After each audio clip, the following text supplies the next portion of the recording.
So students, we have to start with a new chapter today. That is your chapter number 18, National Income and Circular Flow of Income. We all know हम लोग बहुत time से national income की बात करते आए हैं. We are talking much about national income और हम लोग सुनते भी रहते हैं in the newspaper, in the news, ये word national income. That national income of the country is increasing or national income of the country is decreasing or the growth rate of the national income or the GDP is increasing or decreasing. Now we will about to learn that ये सब होता क्या है. What is GDP? What is national income? How it is measured? Okay, what are the various features of national income? Okay, what is the definition of national income?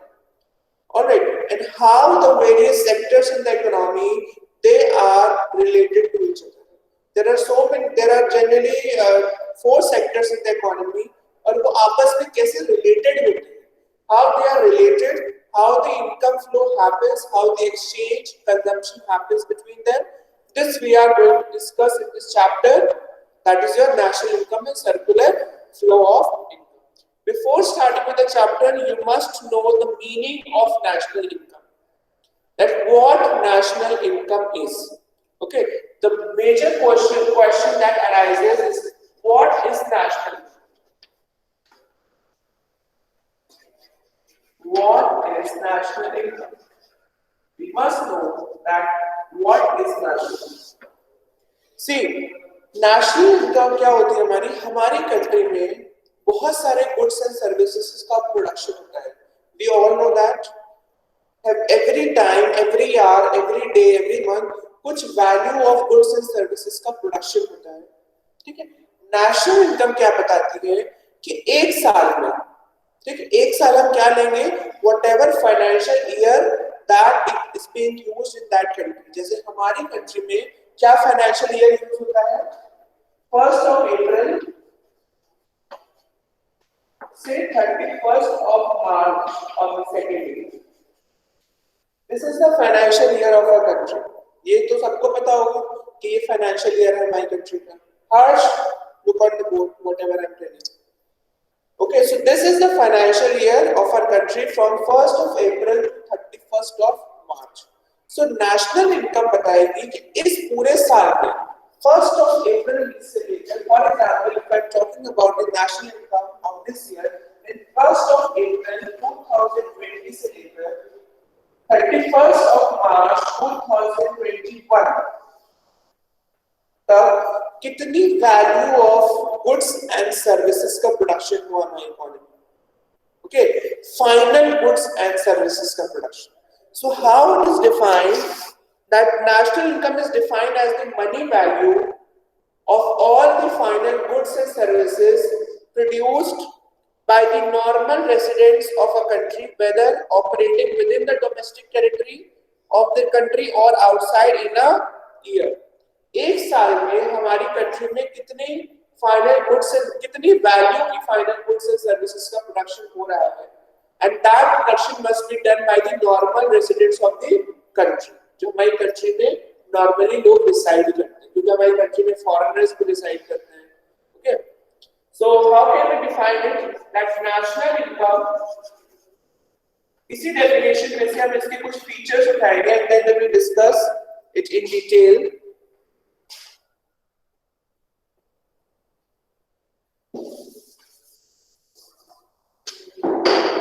National income is defined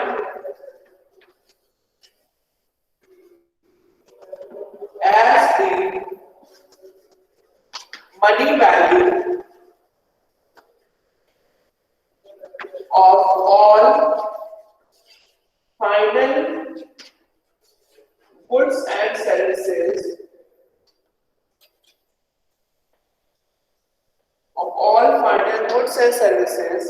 produced by the normal residents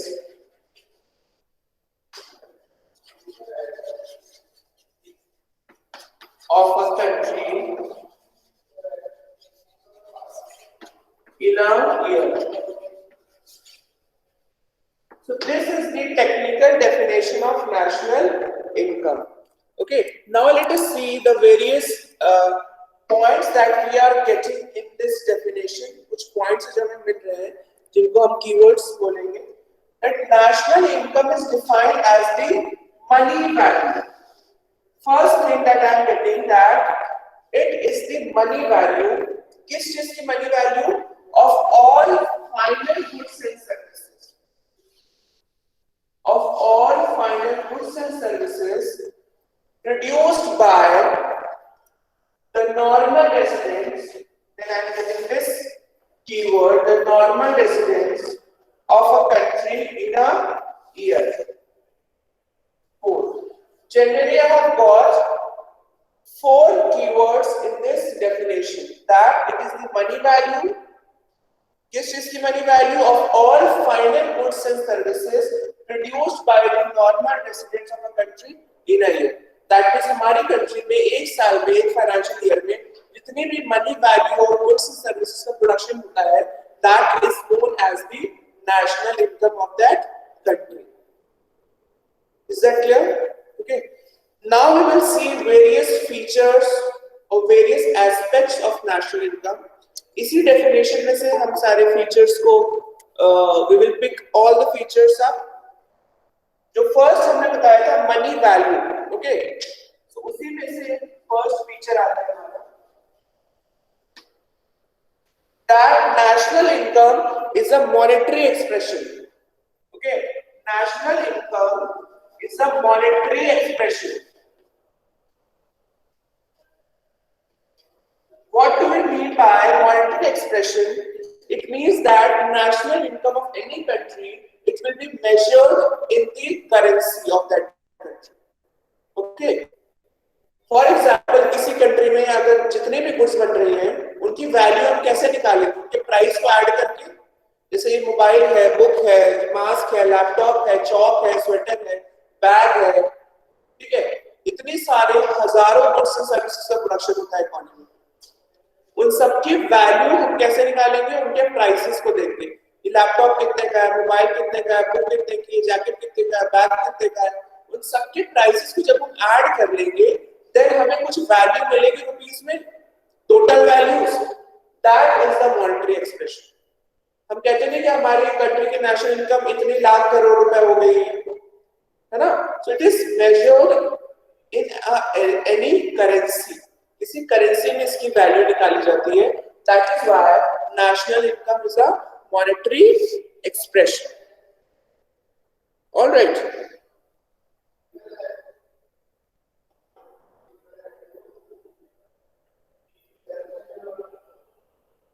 ठीक है. Different countries की national income उनकी different country की currencies में निकाली जाएगी. US की national income US dollar में निकाली जाती होगी. ऑलराइट. ऐसे इंडिया की नेशनल इनकम रुपीस में निकालते हैं. Secondly, what is the second point? That it is the money value और the monetary expression of all final goods and services. Of all final goods and services.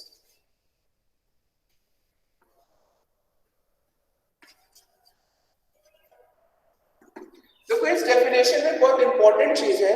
Definition में ये भी तो कह सकते थे कि national income is defined as the money value of all goods and services.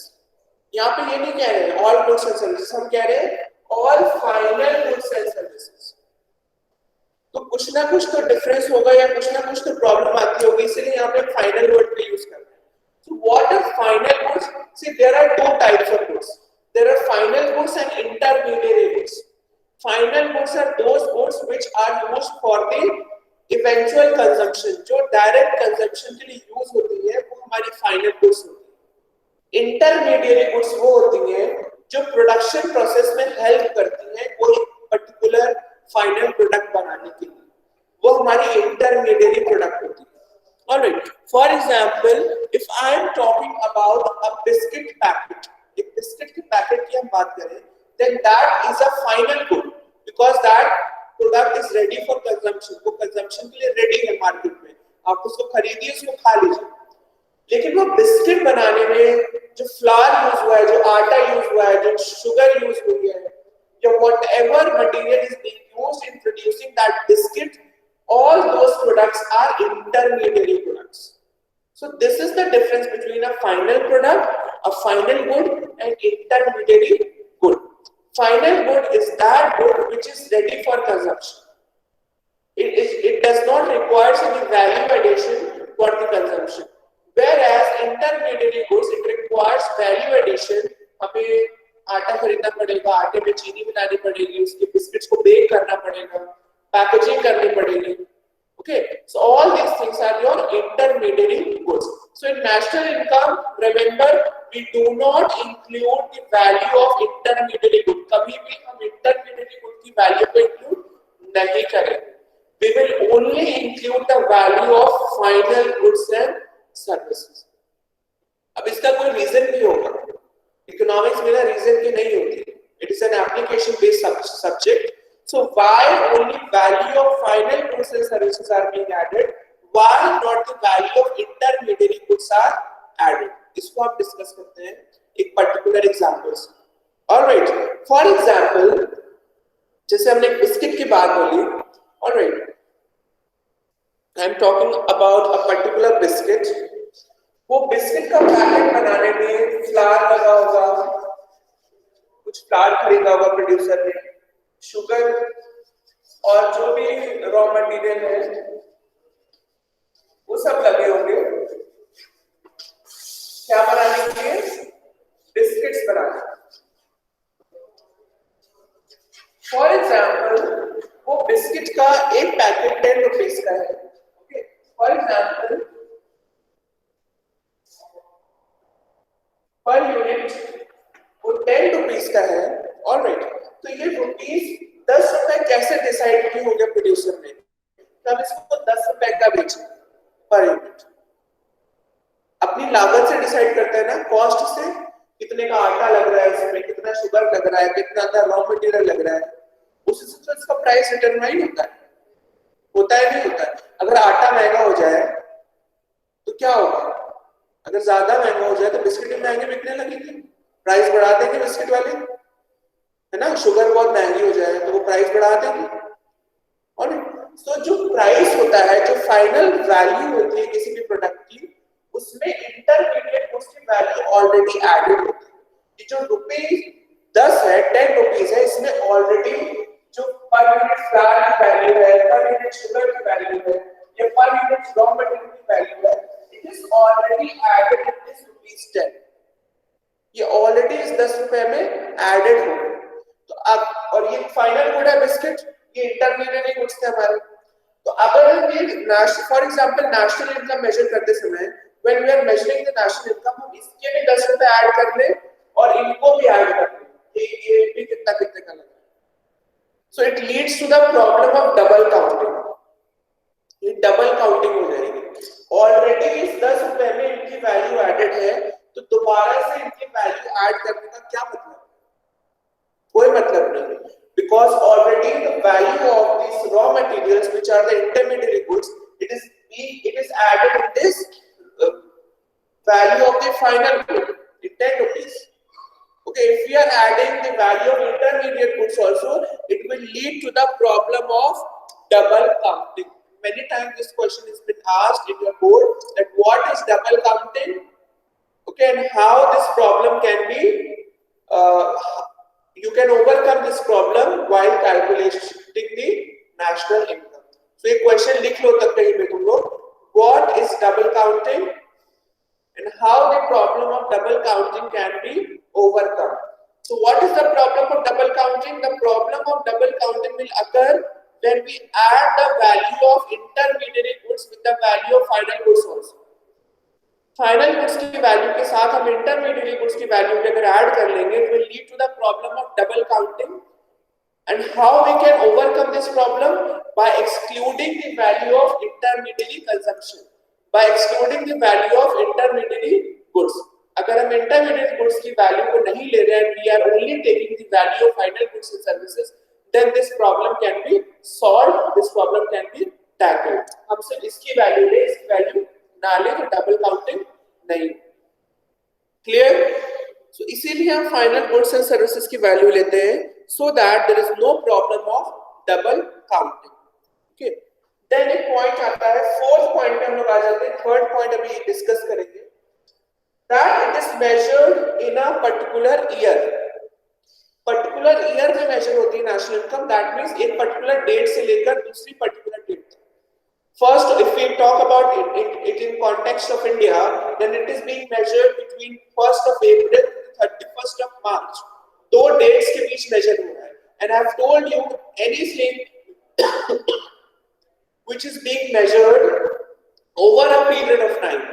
एक period of time के बीच measure हो रहा है, then that concept is known as the flow concept. जैसे हमारा demand flow concept है, supply flow concept है, because it is measured over a period of time. दो time periods दिए होते हैं, उनके बीच हम measure करते हैं. Likewise, national income is also a flow concept because it is measured over a period of time. The third feature is that it is a flow concept. And why it is a flow concept? Because it is measured over a period of time. Then one thing you should remember, that national income only includes the value of current output. एक साल की बात हो रही है ना, उतने साल में जितनी भी value of final goods and services का प्रोडक्शन होगा, सिर्फ हम वो इंक्लूड करेंगे, किसी पिछले साल की या उससे पहले साल की गुड्स की वैल्यू को ऐड नहीं करेंगे. ये हमेशा याद रखना, ठीक है. So the fourth feature is that national income only includes the value of the current output. And what is the current output? Whatever goods and services are being produced in that year. उस साल में जिस भी goods and services का production हो रहा है, we will only take that into account. किसी पिछले सालों की goods या services की value नहीं लेंगे. क्या हो सकता है कि किसी ने 2016 में कोई कार खरीदी हो, ठीक है, एक नई कार खरीदी हो, और 2020 में उसने वो किसी को बेच दी, ठीक है. जब वो बेचेगा तो उसको कुछ पैसा मिलेगा, ठीक है. तो क्या ये हम नेशनल इनकम में लेंगे? नहीं लेंगे, because that car is not the output of that year. वो उस साल में नहीं बनी, 2016 में बनी. तो कोई भी सेकेंड हैंड सेल्स को, थर्ड हैंड सेल को हम नेशनल इनकम में इसीलिए नहीं लेते हैं, because that exchange is the part of some other years national income. Okay, we will only take the value of the current output. जो भी नया इकोनॉमिक एक्सचेंज, अगर नई कार सेल परचेज हो रही है उसको हम लेंगे, कोई भी नई चीज सेल परचेज हो रही है उसको हम लेंगे, ठीक है. बट किसी ने पुरानी sales purchase, whether it is second hand, third hand, उसको हम नहीं लेते. Okay, so first thing is that we do not include any second hand sale. कोई भी सेकंड हैंड सेल है या कोई घर बिक रहा है, एक बार बिक चुका है फिर बिक रहा है, हम सबको नहीं लेते. ऑलराइट. देन सेकंड, और क्या नहीं लेंगे? Sale and purchase of financial assets. What are the financial assets? Like your shares, debentures, bonds, securities. इनकी सेल एंड परचेज को हम नहीं लेते. Why? Because इससे कुछ current output में प्रोडक्शन नहीं हो रहा है. It is not contributing anything in the current output. इसे क्या कर रहा है? It is just mere a transfer of ownership. ये सिर्फ ओनरशिप को ट्रांसफर कर रहा है. एक शेयर एक से दूसरे को कोई बेच रहा है, दूसरे से तीसरे को कोई बेच रहा है, या डिबेंचर है या बॉन्ड्स या सिक्योरिटीज है. The sale and purchase of financial assets are not taken into account while calculating the national income, because they just show a mere transfer of ownership. They do not contribute anything in the current output. ऐसे कोई भी second hand transaction current output में contribute नहीं करता है. That is why we don't take it.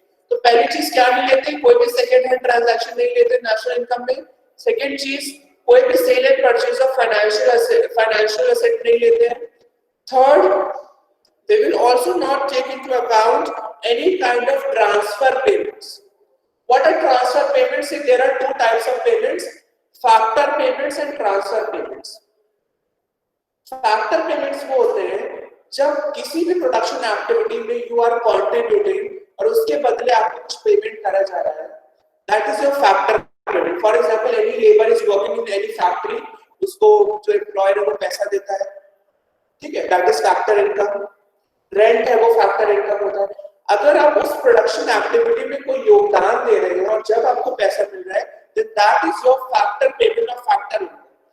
और transfer payments क्या होते हैं? Transfer payments are those payments which are unilateral payments which you get without making any contribution in the current output. जैसे old age pension है, unemployment grants है, scholarship है, ये सब क्या है? इससे आपने कुछ करंट आउटपुट में योगदान तो दिया नहीं, कंट्रीब्यूट तो करा नहीं, फिर भी पैसा मिल रहा है आपको. These are your transfer payments and they are not taken into account while calculating the national income. Why?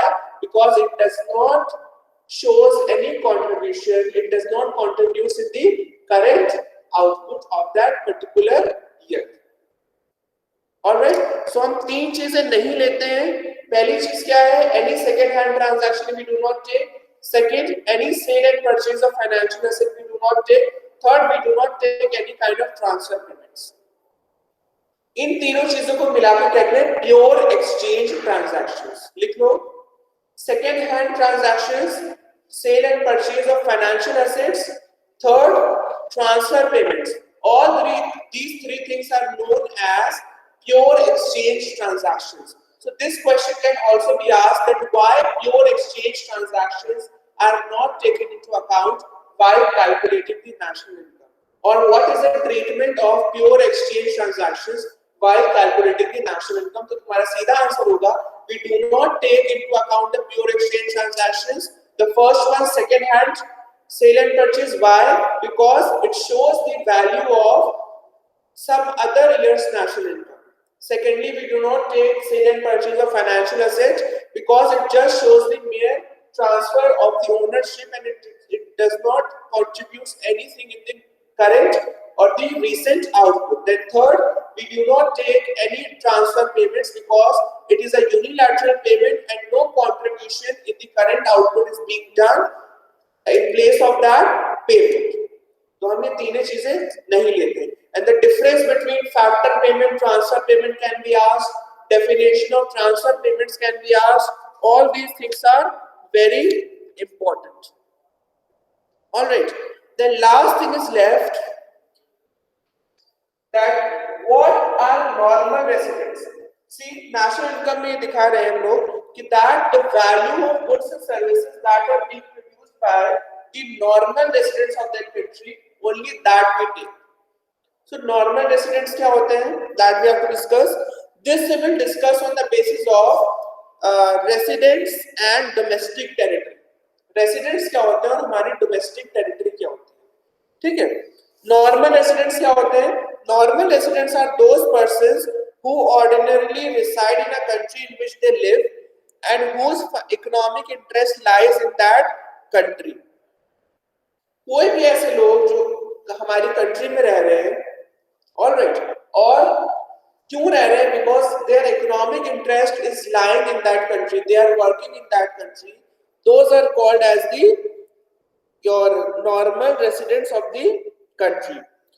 ऐसा जरूरी नहीं है कि वो नॉर्मल रेसिडेंट्स हमारी कंट्री का सिटीजन हो सकता है कोई अमेरिकन हमारी कंट्री में काम कर रहा हो तो वो इंडियन सिटीजन नहीं है बट नॉर्मल रेसिडेंट कराएगा बिकॉज वो यहाँ वर्क करता है. ऐसे कोई इंडियन अमेरिका में वर्क कर रहा है वो वहाँ पे सिटीजन नहीं कहलाएगा अगर सिटीजनशिप नहीं मिली, नागरिक नहीं होगा, बट नॉर्मल रेसिडेंट है बिकॉज ही और she is contributing in the your national income of that country. So ये हमारे नॉर्मल रेसिडेंट्स होते हैं. Then what is domestic territory? अगर हम इंडिया की टेरिटरी की बात करें तो हम क्या कहेंगे इंडिया की डोमेस्टिक टेरिटरी कैसी है, कितनी? If we see the map of India, अगर हम इंडिया का मैप देखें तो हम कह सकते हैं हाँ कि भाई ये पूरा जितना भी ज्योग्राफिकल रीजन है इंडिया का ये इसकी डोमेस्टिक टेरिटरी है, बट ऐसा नहीं है. डोमेस्टिक इकोनॉमिक्स में domestic territory is a wide term, ये वाइडर टर्म है, इससे फिजिकल एक्सटेंट नहीं है किसी भी कंट्री. कोई भी पूछ सकता है, अगर एक छोटा सा एग्जांपल है दैट हमारी कंट्री के जो नीचे इंडियन ओशन है, इधर अरेबियन सी है, इधर बे ऑफ बंगाल है ना, ठीक है। अब बहुत बड़ा बिजनेस है फिशरीज का, फिशरीज समझते हो, मछलियों का बहुत बड़ा बिजनेस होता है, ठीक है। अब जो मछुआरे या जो fisherman bay of Bengal, Indian ocean या अरेबियन सी से मछलियां निकाल के इंडिया में बेचते हैं, तो उनके उनके पैसे को हम कहाँ डालेंगे, उनकी इनकम को हम कहाँ लेंगे? अगर हमने सिर्फ ये कह दिया कि डोमेस्टिक टेरिटरी इतनी है जो इंडिया का फिजिकल एक्सटेंट, तो इनकी तो इनकम हम कहीं डाल नहीं पाएंगे, ठीक है। सो जब जितना भी मरीन रीजन है, ओशंस में डिवाइडेड है कंट्रीज में, ध्यान रखना, जितना भी वाटर रीजन है इंडिया में, वर्ल्ड में जितना भी, वो सब डिवाइडेड है कि अरेबियन सी का इतना पोर्शन इंडिया के पास है, इंडियन ओशन का इतना पोर्शन इंडिया के पास है, बे ऑफ बंगाल का इतना पोर्शन इंडिया के पास है, ये सब डिवाइडेड है ऑलरेडी। इंडियंस इतने ही रीजन में फिशेस निकाल सकते हैं बे ऑफ बंगाल से, इतने ही रीजन में अरेबियन सी से फिशेस निकाल सकते हैं, इतने ही रीजन से इंडियन ओशन से फिशेस निकाल सकते हैं। तो डोमेस्टिक टेरिटरी हमारी वो होती है, it is a kind of economic territory जहां पे गुड्स एंड सर्विसेज का प्रोडक्शन होता है। दूसरी चीज डोमेस्टिक टेरिटरी में और क्या इंक्लूड करते हैं, फॉर एग्जांपल हमारी कंट्री की बहुत सारी एम्बेसीज हैं डिफरेंट कंट्रीज में, इवन हर कंट्री में हमारी कंट्री की एम्बेसी, अमेरिका में इंडियन एम्बेसी है, सऊदी में इंडियन एम्बेसी है, हर कंट्री में इंडियन एम्बेसी होती है। और हमारी कंट्रीज में भी डिफरेंट कंट्रीज की एम्बेसीज हैं, अमेरिकन एम्बेसी है यूएस में, Saudi embassy US, sorry Delhi में एम्बेसीज हैं डिफरेंट कंट्रीज की। एम्बेसीज क्यों बनाई जाती है? जब कोई इंडियन अमेरिका में जा रहा है तो उसको कोई प्रॉब्लम हो तो इंडियन एम्बेसी में जाके हेल्प मांगे, इंडिया में अगर कोई अमेरिकन वर्क कर रहा है तो उसको कोई प्रॉब्लम हो तो वो यूएस एम्बेसी में जाके हेल्प मांगे, इसलिए एम्बेसीज बनाई जाती है, ठीक है। तो इंडिया की डोमेस्टिक टेरिटरीज में उसकी एम्बेसीज भी आई, जितनी भी कंट्री में हमारी एम्बेसीज हैं वो हमारी डोमेस्टिक टेरिटरी है, और हमारी कंट्री में डिफरेंट कंट्रीज की जितनी एम्बेसीज हैं वो उस कंट्री की डोमेस्टिक टेरिटरी में आ जाती है। अंडरस्टूड? जैसे इंडियन एम्बेसी अमेरिका में है तो उसकी जो टेरिटरी होगी वो हमारी डोमेस्टिक टेरिटरी में ही आती है। इंडिया में यूनाइटेड स्टेट्स ऑफ अमेरिका की एम्बेसी है, उसकी डोमेस्टिक टेरिटरी यूएसए की डोमेस्टिक टेरिटरी में आती है। Alright, so this is the basic concept of domestic territory. So यहाँ तक के for your examination purpose you should know the difference between final product, intermediate product. You should know what is the problem of double counting and how that problem can be overcome. Then what are pure exchange transactions and what are their treatment, and what are transfer payments, factor payments. Itna you should know for the purpose of your examinations. So kindly students go through it, and if there is any problem you all can ask right now. 10 minutes are left for the class to get over.